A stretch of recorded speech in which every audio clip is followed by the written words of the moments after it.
Hello dear students, welcome back to our educational channel English में Narendra sir. Dear students, हम पढ़ रहे थे रिपोर्टेड स्पीच। हमने इसके बारे में अपने पिछले वीडियोज में अच्छी सी जानकारी प्राप्त कर ली थी। हमने ये पढ़ा कि रिपोर्टेड स्पीच में जो डायरेक्ट स्पीच होती है उसको इनडायरेक्ट स्पीच में चेंज करते समय कुछ चेंज करने पड़ते हैं। बेसिकली 3 चेंजेज के बारे में हमने पढ़ा। पहला चेंज प्रोनाउन संबंधी चेंज, दूसरा चेंज वर्ब या टेंस संबंधी चेंज, तीसरा चेंज हमने पढ़ा टाइम एंड डिस्टेंस संबंधी चेंज। ठीक है, हमने वर्ब संबंधी चेंज में ये भी पढ़ा कि इन्वर्टेड कोमा के बाहर, जिसको कि हम लोग इन्वर्टेड कोमा के बाहर जो क्लोज होता है जिसको कि हम लोग रिपोर्टिंग क्लोज के नाम से भी जानते हैं, अगर वो रिपोर्टिंग क्लोज अपना प्रेजेंट या फ्यूचर टेंस में हो तो रिपोर्टेड क्लोज, जो इन्वर्टेड कोमा के अंदर वाला जो क्लोज है उस रिपोर्टेड क्लोज का टेंस हम लोग नहीं बदलते। और यदि रिपोर्टिंग क्लोज का टेंस पास्ट टेंस में हो तो रिपोर्टेड क्लोज को भी हम पास्ट टेंस में चेंज कर देते हैं। वो हम पढ़ चुके थे। आज हम पढ़ेंगे कि विभिन्न प्रकार की जो सेंटेंसेज होते हैं उनको हम लोग डायरेक्ट स्पीच से इनडायरेक्ट स्पीच में कैसे चेंज करते हैं। तो प्यारे बच्चों, सबसे पहले तो हमें ये पता होना चाहिए कि सेंटेंस कितने प्रकार के होते हैं। तो यहाँ हम पढ़ेंगे कि अर्थ के दृष्टिकोण से सेंटेंस 5 प्रकार के होते हैं। वो 5 प्रकार के सेंटेंस कौन कौन से हैं उनके बारे में हम लोग यहाँ पे एक सामान्य जानकारी करते हैं। तो आइए हम शुरुआत करते हैं। तो अर्थ के दृष्टिकोण से जैसा कि मैंने अभी आपको बताया 5 प्रकार के सेंटेंस होते हैं। कितने प्रकार के? 5 प्रकार के।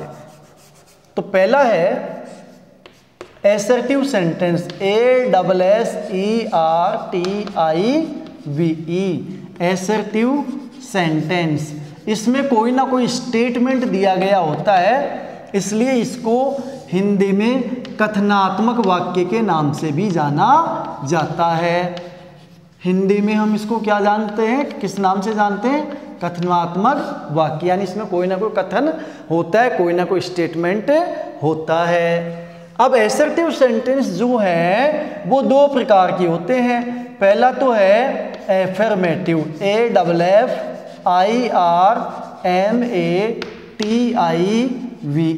Affirmative sentence, SENTENCE। हिंदी में इसको स्वीकारात्मक वाक्य के नाम से भी जानते हैं। और दूसरा है नेगेटिव सेंटेंस, NEGATIVESENTENCE।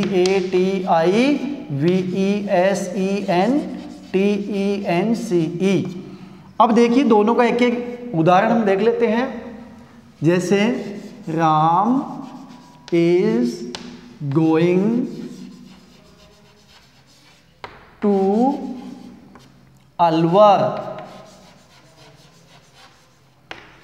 अब यहां हम देखेंगे तो ये बिल्कुल एक सिंपल सेंटेंस है, यानी कि यहां पे लास्ट में फुल स्टॉप आ रहा है। इसकी पहचान क्या होगी? लास्ट में फुल स्टॉप होगा, सब्जेक्ट होगा, सब्जेक्ट के बाद हेल्पिंग वर्ब होगी, हेल्पिंग वर्ब के बाद मेन वर्ब होगी। ठीक है, और लास्ट में क्या आएगा? फुल स्टॉप आएगा। नेगेटिव सेंटेंस जो होगा उसकी पहचान अभी हम देखेंगे। पहले मैं सेंटेंस लिख दूं, Ram is not going to Alwar. अब देखिए नेगेटिव सेंटेंस में भी लास्ट में फुल स्टॉप आ रहा है, लेकिन दोनों में एक डिफरेंस है। वो डिफरेंस ये है कि इसमें नोट अलग से ऐड किया हुआ है, यानी कि सब्जेक्ट होगा, हेल्पिंग वर्ब होगी, हेल्पिंग वर्ब के बाद क्या दिया गया होगा? नोट दिया गया होगा। तो ये दोनों के दोनों है तो एसर्टिव सेंटेंस, लेकिन एक इनमें से एफर्मेटिव है, दूसरा इनमें से नेगेटिव है। तो ये 2 प्रकार से होते हैं, तो एफर्मेटिव और नेगेटिव सेंटेंस। ठीक है, अब इनको हम लोग चेंज करते हैं। तो वो मैं आपको एक छोटा सा उदाहरण देके बता देता हूं, आप समझ जाओगे। जैसे हरी सेड मोहन, इसी को ले लेते हैं हम लोग, Ram is going to Alwar. इसी को चेंज करके बता देता हूं आपको, आसान रहेगा समझना। तो हरी सैड, सैड का सैड ही रहेगा, टोल्ड में हम नहीं बदलेंगे, क्योंकि हमने सीखा था कि सैड के बाद टू हो तो उसको सैड टू को हम लोग टोल्ड में बदल देते हैं, है ना। और सैड यदि है तो सैड का सैड ही रहेगा। तो ये हरी सैड। अब जो कंजंक्शन हम लगाएंगे वो क्या आएगा, दैट आएगा। तो हमने दैट लिख दिया। राम, अब राम जो है ये क्या है, नेम है, तो जो नेम रहेगा ना वो नो चेंज रहेगा, क्योंकि हमने ये पढ़ा था कि ही शी इट नेम में थर्ड पर्सन होते हैं और थर्ड पर्सन क्या होता है, नो चेंज रहता है। तो ये क्या रहेगा, नो चेंज रहेगा। तो हरी सेड दैट राम,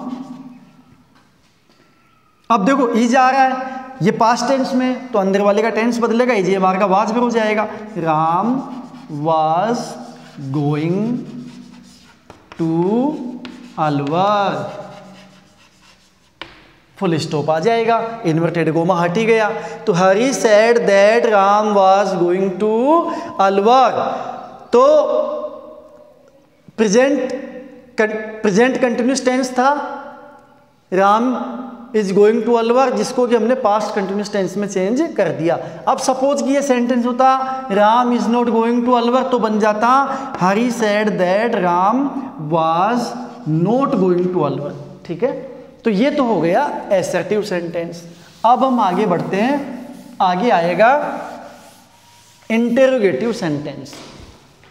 तो दूसरे नंबर का जो सेंटेंस है वो कहलाता है interrogative, INTERROGATIVE, interrogative sentence. Interrogative sentence को हिंदी में प्रश्न बोधक या प्रश्न सूचक वाक्य के नाम से हम जानते हैं, क्योंकि इसमें कोई ना कोई प्रश्न पूछा जाता है और जहाँ सेंटेंस खत्म होता है, यहाँ जैसे फुल स्टॉप आ रहा था, तो यह सेंटेंस के एंड में क्या आएगा, क्वेश्चन मार्क आएगा। ये क्वेश्चन मार्क की इसकी पहचान है इंटेरोगेटिव सेंटेंस की। अब ये जो इंटेरोगेटिव सेंटेंस होते हैं ना प्यारे बच्चों, ये भी दो प्रकार के होते हैं। पहला प्रकार है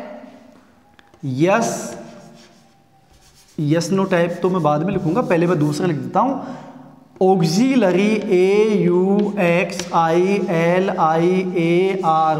ऑक्सिलरी वर्ब से शुरू होने वाले, यानी ऐसे सेंटेंस जिनकी शुरुआत ऑक्सिलरी वर्ब से होती है। अब ऑक्सिलरी वर्ब क्या होती है ये भी हम समझ लें। जितने भी हेल्पिंग वर्ब्स हैं, टेंस अपने पास सभी टेंसेज में, किसी में do, does, did, has, have, had, is, ए, मार, वाज, वर, है ना, ये सारी की सारी जो हेल्पिंग वर्ब्स हैं, ये प्लस यानी इन्हीं के साथ शामिल कर लिए हम लोग modals, may, might, can, could, will, shall, should, would, must, ये सारी के सारे जितने भी मॉडल्स हैं ये और ये हेल्पिंग वर्ब सारे मिलके ऑक्सिलरी वर्ब कहलाते हैं। तो जो ऑक्सिलरी वर्ब यदि सेंटेंस की शुरुआत में आ जाती है तो वो इंटेरोगेटिव सेंटेंस बन जाता है। तो ऑक्सिलरी वर्ब से बनता है। इसका आंसर हमेशा किस में आता है, यस या नो में, इसलिए इसको यस या नो टाइप सेंटेंस के नाम से भी जाना जाता है। ठीक है, अब एक उदाहरण में देखिए बता देता हूं। मे आई कम इन, बस इतना ही करके देख लेते हैं। मे आई कम इन, अब ये मे क्या है, ये मॉडल है, ऑक्सिलरी वर्ब है, ये क्या है, ऑक्सिलरी वर्ब। तो मे आई कम इन। अब देखिए ऑक्सिलरी वर्ब से जब भी सेंटेंस की शुरुआत होगी तो जो भी ऑक्सिलरी वर्ब काम में ली जाएगी उन सबका मीनिंग एक ही निकलेगा, वो निकलेगा क्या। क्या निकलेगा, क्या। तो इसका अगर हम समझे हिंदी मीनिंग तो क्या होगा, मे आई कम इन, क्या मैं अंदर आ सकता हूं। तो इसका जो आंसर आएगा या तो यस में आएगा या नो में आएगा। हाँ आ सकते हो यस, नहीं आ सकते हो तो नो। ठीक है, yes you may come in और yes you may not come in, तो ये हो गया। तो मे आई कम इन, जैसे इज शी टीचिंग, क्या वह पढ़ा रही है। अब देखिए इज का भी वही आया, इज का भी हिंदी मीनिंग क्या आया, क्या। तो मैंने जैसा कि भी आपको बताया दोनों के दोनों क्या है, ऑक्सिलरी वर्ब है। तो ऑक्सिलरी वर्ब जो होती हैं उनका हिंदी मीनिंग जब वो सेंटेंस की शुरुआत में आती है तो क्या आएगा। ठीक है, इज सी टीचिंग, क्या वो पढ़ा रही है। यस सी इज टीचिंग, तो ये तो कैसा हो गया, यस टाइप का आंसर हो गया। नहीं पढ़ा रही है तो no she is not teaching. ठीक है, तो यस और नो में इसका आंसर आता है, इसलिए इसको यस और नो टाइप के सेंटेंसेज के नाम से भी हम लोग जानते हैं। अब मैं थोड़ा सा आगे बढ़ता हूं और मैं बात करता हूं सेकंड टाइप की। तो जो इंटरोगेटिव सेंटेंस होता है उसका सेकंड टाइप होता है, वो होते हैं WH वर्ड से शुरू होने वाले वाक्य। अब WH वर्ड क्या होते हैं? आपने पढ़ा होगा कि WH वर्ड्स हैं जैसे वाट यानी क्या, वेयर यानी कहाँ, वेन यानी कब, हाउ यानी कैसे, हु मीन्स कौन, हुज यानी किसका, हुम यानी किसको, वाई यानी क्यों, एटसेट्रा का मतलब इत्यादि। तो ये सारे के सारे क्या हैं? ये सारे के सारे WH वर्ड्स हैं। तो इनका जब सेंटेंस में प्रयोग किया जाता है तो ये भी इंटरोगेटिव सेंटेंस बना देते हैं, लेकिन इन सब का मीनिंग अलग अलग होता है, तो इनका जो आंसर आएगा वो भी मीनिंग के अकॉर्डिंग अलग अलग ही आएगा। फॉर एग्जाम्पल, वाट का मतलब क्या हो गया, वेयर यानी कहाँ हो गया, वेन यानी कब, हाउ यानी कैसे, हु मीन्स कौन, हुज यानी किसका, हुम यानी किसको, वाई यानी क्यों। ठीक है, तो ये क्या हो गए? ये WH वर्ड्स हो गए। तो WH वर्ड से भी सेंटेंस की शुरुआत होती है, तो इनके सबके अलग अलग आंसर्स आएंगे, वो हम आगे पढ़ेंगे जब डिटेल से पढ़ेंगे। अब तीसरे टाइप का जो सेंटेंस होता है वो होता है इम्पेरेटिव सेंटेंस, IMPERATIVE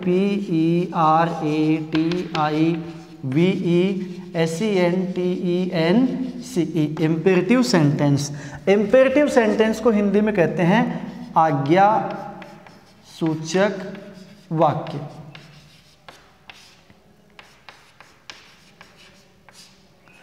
अब आज्ञा सूचक वाक्य, इन वाक्यों में क्या होता है कि हमें कोई ना कोई सलाह दी गई होती है, या हमसे कोई रिक्वेस्ट की गई होती है, या हमें कोई ऑर्डर या कमांड दिया गया होता है, तो वो इम्पेरेटिव सेंटेंस कहलाते हैं।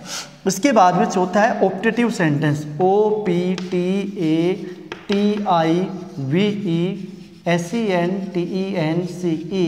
ऑप्टेटिव सेंटेंस हिंदी में हम कहते हैं इच्छा बोधक वाक्य।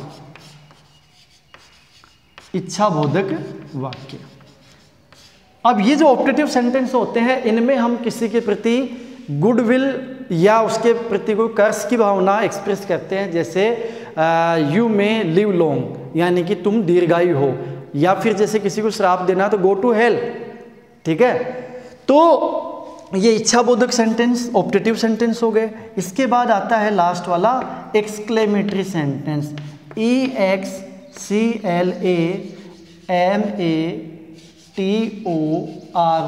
Exclamatory, EXCLAMATORY exclamatory sentence, SENTENCE। इसको हम लोग विस्मयादि बोधक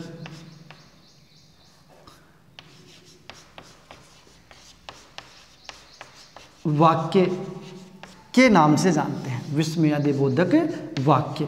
जैसा कि नाम से पता चल रहा है इसमें कोई ना कोई एक्सक्लेमेशन हो रहा है, यानी कि कोई विस्मय हो रहा है, आश्चर्य की बात हो रही है, इसलिए ये विस्मयादि बोधक वाक्य कहलाते हैं। ठीक है, तो जैसे what a beautiful bird, what a beautiful building, है ना, व्हाट ए ब्यूटीफुल पोइम, मतलब प्रेजेंटेड बाय यू, तुमने कितनी शानदार पोइम प्रेजेंट की है। तो कहने का मतलब जब विस्मय किया जाए तो विस्मयादि बोधक कहलाता है। डिटेल से हम लोग आगे पढ़ेंगे। फिलहाल अब मैं बात कर रहा था वो ये है कि जो एसर्टिव सेंटेंस है वो हम लोग बनाना सीख चुके हैं, यानी कि एसर्टिव सेंटेंसेस को रिपोर्टेड स्पीच से क्या बोलते हैं, डायरेक्ट स्पीच से इनडायरेक्ट स्पीच में चेंज करना हम लोग सीख चुके हैं। अब हम सीखेंगे एक्सक्लेमेटरी से, अब हम सीखेंगे इंटरोगेटिव सेंटेंस को हम लोग किस प्रकार से चेंज करेंगे, यानी कि डायरेक्ट स्पीच से हम लोग उसको इनडायरेक्ट स्पीच में कैसे चेंज करेंगे। उससे पहले मैं थोड़ा इसका फोकस सेट कर लेता हूं। ओके, देखिए अब हम देखते हैं आज कि इंटरोगेटिव सेंटेंस को किस प्रकार से हमको चेंज करना है। तो इंटरोगेटिव सेंटेंस जैसा कि अभी हमने पढ़ा 2 प्रकार के होते हैं। कितने प्रकार के होते हैं? 2 प्रकार के। एक तो वो कि जो कि ऑक्सिलरी वर्ब से शुरुआत होती है जिनकी, एक वो जिनकी शुरुआत WH वर्ड्स से होती है। तो इंटरोगेटिव सेंटेंसेस को जब आप इनडायरेक्ट स्पीच में चेंज करते हो तो कुछ विशेष नियम है, उनका ध्यान रखना होता है। वो क्या है देख लेते हैं। INTERROGATIVE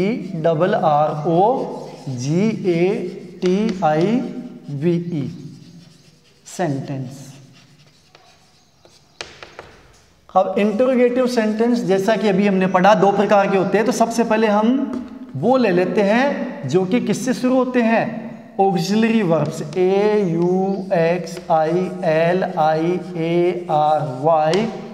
वर्ब्स से शुरू होने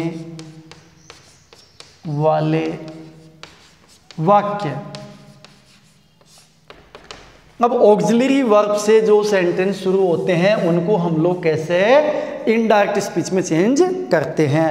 तो इसके कुछ विशेष नियम हैं, जैसा कि पहला नियम वो ये है कि रिपोर्टिंग वर्ब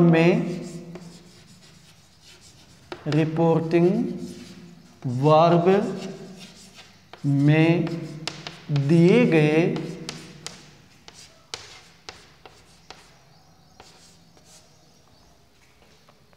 यहां मैं लिख देता हूं रिपोर्टिंग वर्ब की बजाय रिपोर्टिंग क्लोज लिख देता हूं, ठीक है ना। रिपोर्टिंग क्लोज, CLAUSE क्लोज है, CLAUSE। रिपोर्टिंग क्लोज में दिए गए सैड अथवा सैड टू को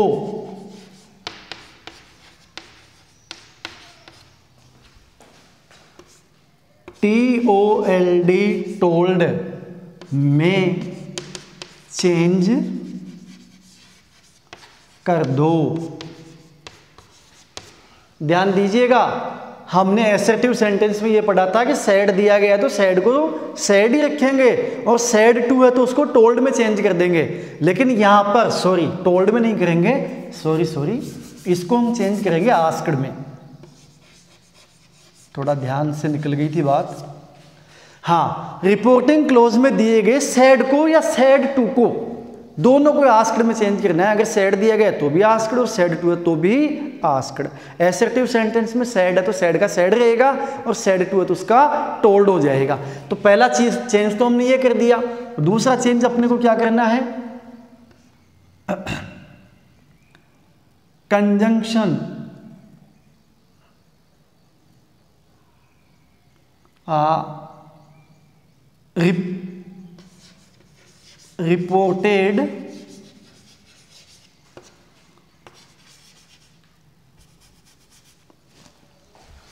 रिपोर्टेड छोड़ो, हम यहां लिखेंगे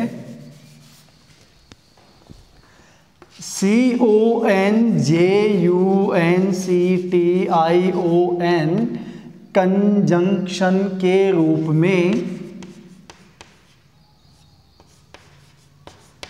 इफ या वेदर WHETHER लगा दो। अब देखिए एसर्टिव सेंटेंस और इसमें अगर हम अंतर करें तो एसर्टिव सेंटेंस में हमने क्या सीखा था? एसर्टिव सेंटेंस में हमने सीखा था कि वहां कंजंक्शन के रूप में अपने को क्या लगाना है? दैट लगाना है। लेकिन यहां कंजंक्शन के रूप में क्या लगाना है अपने को? इफ या वेदर लगाना है, ठीक है। तीसरा है इंटरोगेटिव सेंटेंस को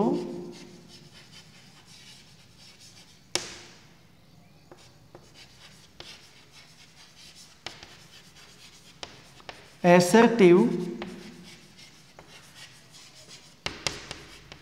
सेंटेंस में चेंज कर दो। अब देखिएगा ये तीसरा जो नियम है, ये हो सकता है कि आपको अभी समझ में नहीं आ रहा हो। ये मैं एक सेंटेंस बनाऊंगा तो आपको अच्छे से समझ में आ जाएगा। फॉर एग्जाम्पल, राम सेड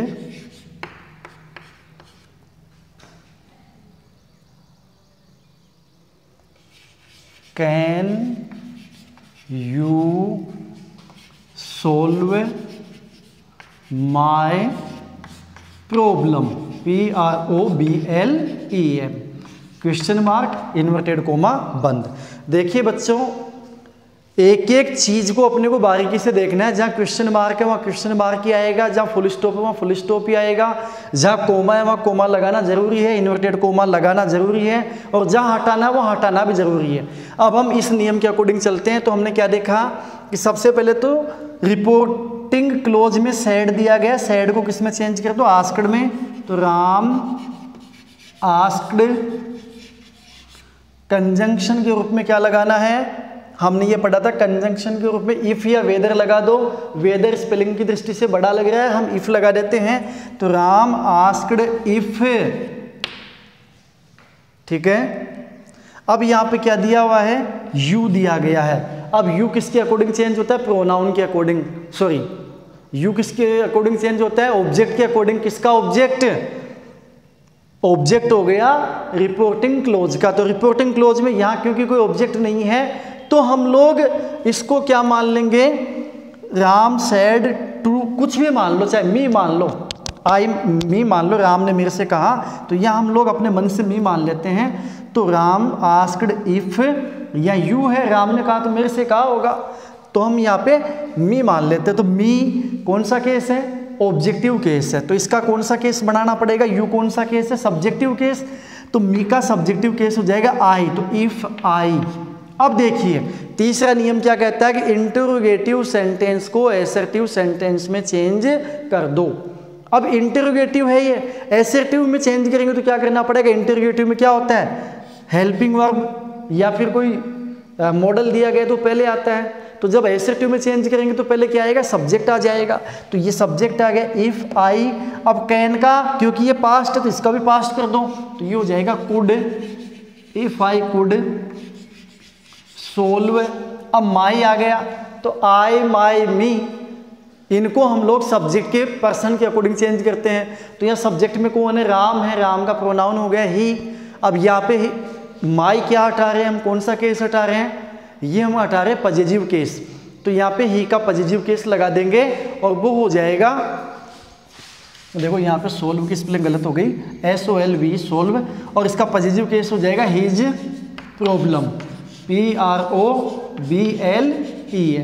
वापस देखिएगा, सबसे पहले तो सैड को हमने चेंज कर दिया आस्क्ड में। तो राम आस्क्ड, कंजंक्शन के रूप में यानी कनेक्टिव के रूप में हमने क्या लगा दिया, इफ लगा दिया।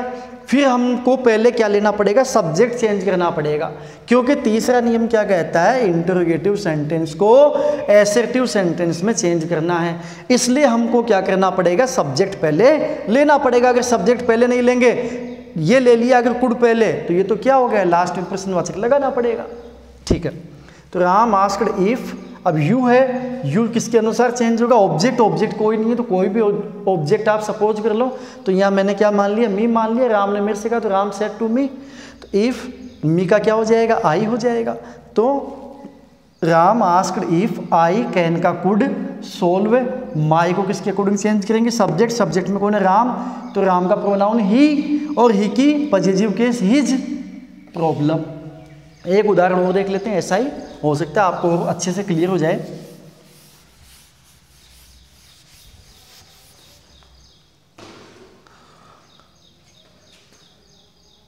He said to me,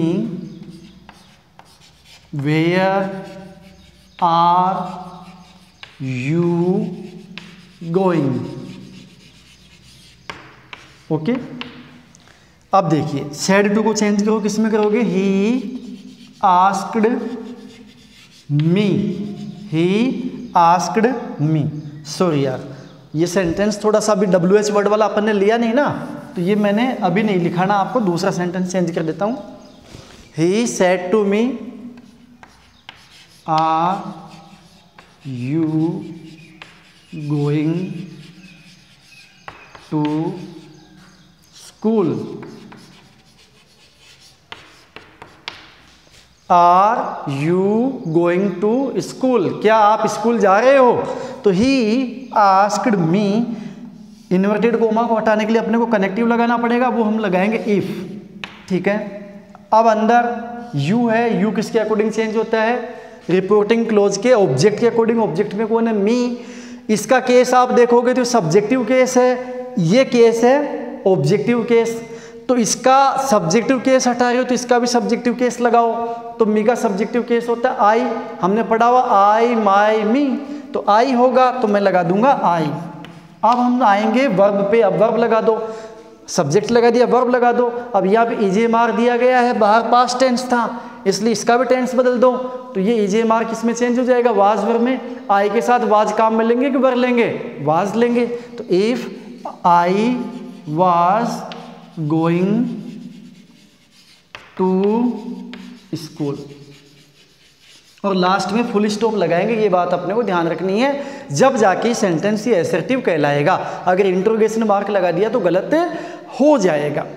तो प्यारे बच्चों, मेरे को लग रहा है कि वीडियो ऑलरेडी 26-27 मिनट का बन चुका है, तो अभी तो इसका सेकंड पार्ट जो है जो कि WH वर्ड से शुरू होते हैं वो भी हम पढ़ेंगे, लेकिन मैं सोचता हूँ उसके लिए अपने को अगले वीडियो का इंतज़ार करना चाहिए। तो 2 भागों में हम इसको पढ़ेंगे, तो मिलते हैं हम नेक्स्ट वीडियो में। तब तक के लिए आप लोग इसकी प्रैक्टिस जारी रखिएगा। जहाँ से भी आपको सेंटेंसेज मिलते हैं अपने मन से बनाइए, सोल्व कीजिए, और जितने भी ये नियम हैं उनको आप अप्लाई कीजिए, ठीक है। तो मिलते हैं नेक्स्ट वीडियो में, इसी टॉपिक को कंटिन्यू करते हैं। Till then take care, bye bye, जय हिंद, जय भारत।